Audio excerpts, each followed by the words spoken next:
not understanding, and if you still think that you will continue as the RSS Pracharak and not as the Vice Chancellor, then we also can keep our protest on and on. The kind of solidarity, comrades, that you all are getting, it is infectious. In Jantar Mantar we saw that it started with few handful students who started raising their voice saying what? That this generation is not going to accept any form of corruption in education. That is what all of us asked. We just said that it's not about politics, it's about our well-being.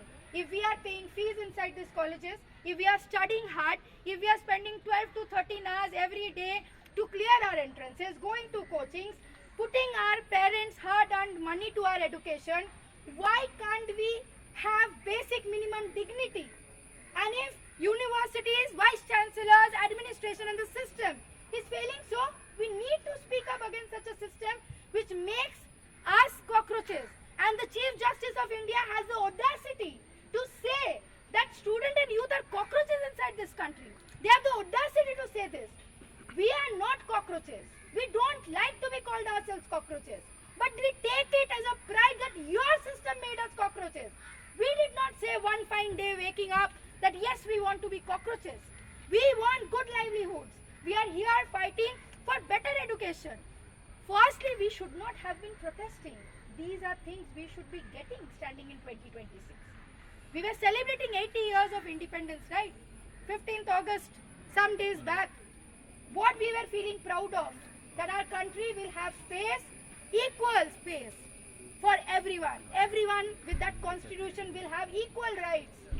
Everyone will have democratic space. And what happens when people speak up? They are put behind the bars. What happens when they ask for infrastructure, for basic drinking water, for hostel facilities, for disbursement of fellowships, for basic minimum infrastructure in university? They are brutally lathi charged, or they are having their names in the FIRs. So this is not the system that can go on. This is not the policies that we want inside universities. We want the university to flourish with young minds. We want the universities to have a culture of academics. We want the universities to have a culture of research. We want the universities to have democratic culture where we can debate and discuss and have better things inside the universities which can improve our lifestyles. Not only protesting, we are forced to protest because we have vice chancellors like this who never has a dialogue with the student community. So lastly, I want to again extend our solidarity, greetings to all of you comrades, and want to say that you are not alone in this fight. You are not alone in this fight.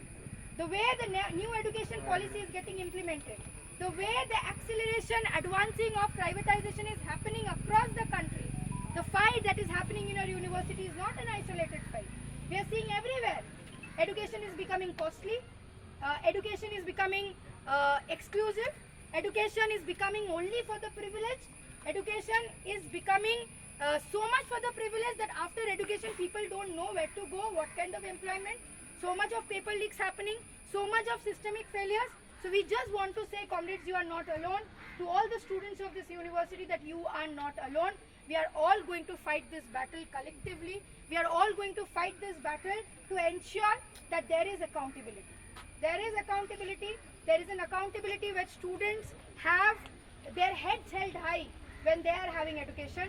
They are not having to beg in front of the system to give them basic minimum things. That's the basic minimum we demand inside university spaces, and we are in solidarity with all of you, the fighting comrades who are in jail at this moment, facing FIRs. We just want to say that hope is a good thing, but this Jantar Mantar protest has given all of us hope, and hope that we will win.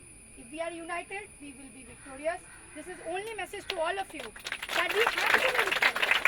If all of you are united in this manner, we will be victorious.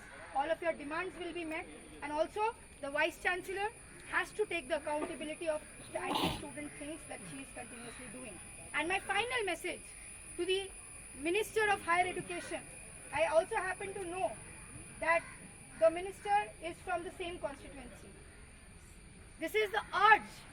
If through the media, through social media, if the Minister can listen that these students are suffering in your own constituency.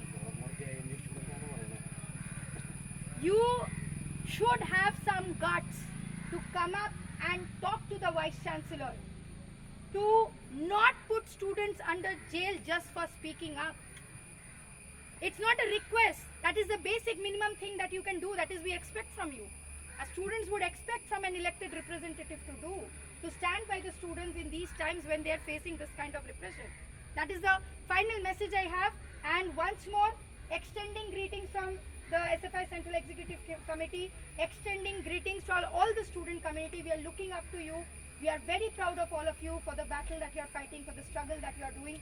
We are in this fight shoulder to shoulder. Thank you.